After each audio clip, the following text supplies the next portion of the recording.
Hi, I'm Shannon. And I'm Perry. We're sitting on the steps of King's Library. This week on The Facts, we take a look at the Halifax transit system to see how you get around. It's a Wonderful Life. Activist Muriel Duckworth turns 100. And A Hidden Child, how Edith Gelbart survived the Holocaust. This is The Facts.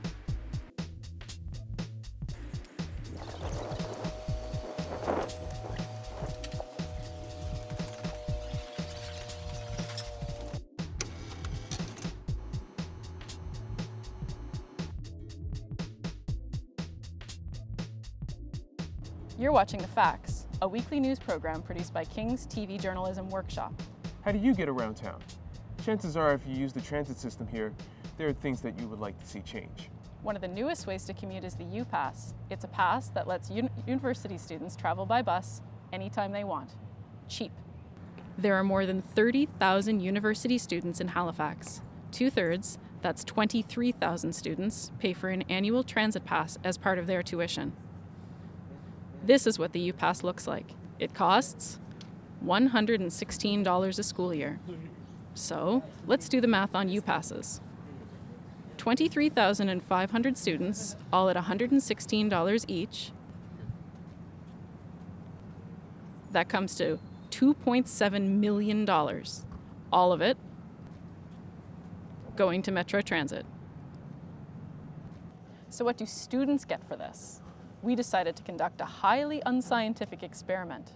One morning, one stopwatch, 3 cameras, and 4 students.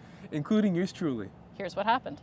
The next bus on Route 1 is scheduled to depart in 10 In minutes. case of lag power over gas power, I want Nick to make a difference. You passed, which I don't think I'm going to need today. All right. The next bus on Route 1 is scheduled to depart in 1 minute. The following I'm bus giving it 1 minute and Okay, I'm out. I'm done. Give me a countdown, Ryan. 10, 9, 8, 7, 6, 5, 4, 3, 2, 1. I am out of here, guys. Good luck. We should have been waiting. There's the one right there.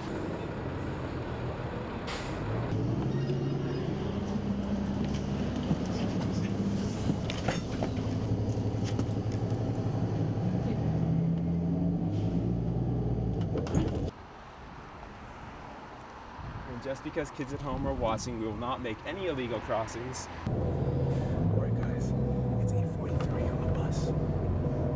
Guess what? Traffic. Oh, yeah. Melissa, your bus was supposed to leave 2 minutes ago. All right, John. It's 8:47. We're at Scotia Square. A little bit light in terms of traffic, but hope for the best. I say we zip through this little path. We're allowed to take shortcuts. That's the benefit of walking. Nothing like a good hike in the morning. Anyway, traffic is fine. Let's hope Nick is doing fine. Yeah, I do need to warm up a little bit. Time for gloves. What the hell? It's because I think we've got the time. Wow.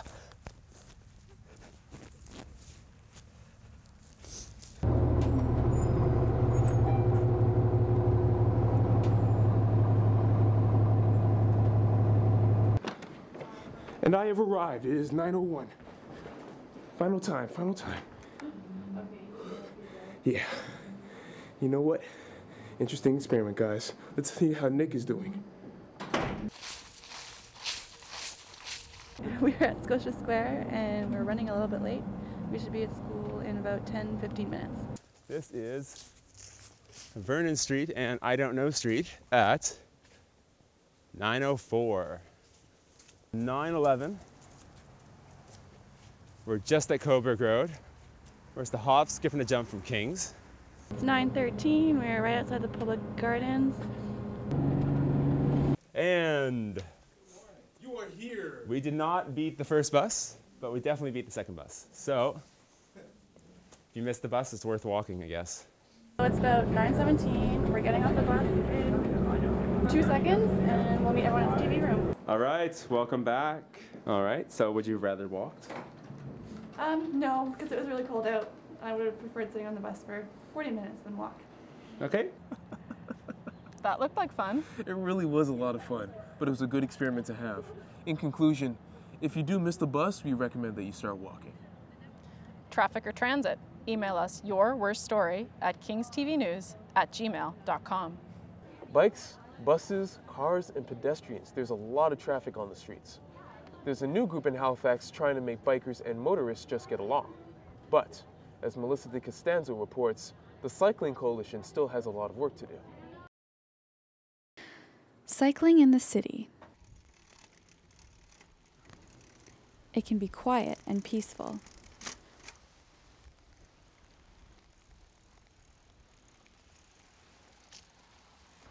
Or bustling and busy.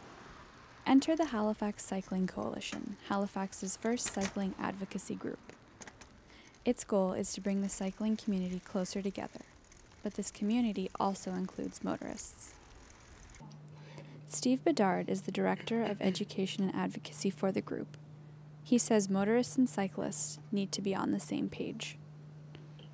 You know, there's going to be that 10% of any population, whether it be motorists or cyclists, that don't really pay attention to the rules of the road, i.e. stop signs or stoplights or anything of that nature. Co-chair Jared Kolb says the coalition is taking aim at this issue. However, I think that antagonistic relationship, there's got to be some work done with that, and I think that's got to be one of the directions that the Halifax Cycling Coalition goes in. Gerald Sullivan drives to work every day. He says motorists and cyclists need to work together. I don't think it's working that well. I think that there's not enough bicycle lanes in Halifax. In Burnside Industrial Park, they just put in a lot of new lanes, and I think that that should be incorporated throughout the HRM, because it is a very highly populated area now, like in the downtown especially, and I think that it should be changed. And Badar is hopeful. It seems like they butt heads a lot, but at the end of the day, we're both using the same sort of infrastructure. We're both using the roads. So I think there's a lot of opportunity there for us to work together to get what we want. So the coalition can make this feel more like this. For the facts, I'm Melissa de Costanzo. Clearly, Canadians can't get enough of elections. This week, after nearly 2 years of campaigns, Americans finally got to cast their votes. Here's a little taste of what went down. Over 200 hopeful Barack Obama supporters packed Nova Scotia Sport Hall of Fame last night. They ate, they drank, they cheered for hours before the winner was declared. Of course I'm excited. I'm excited because I am here witnessing something that may happen in nobody else's lifetime except those that are here at this time. And I'm glad to be a part of it.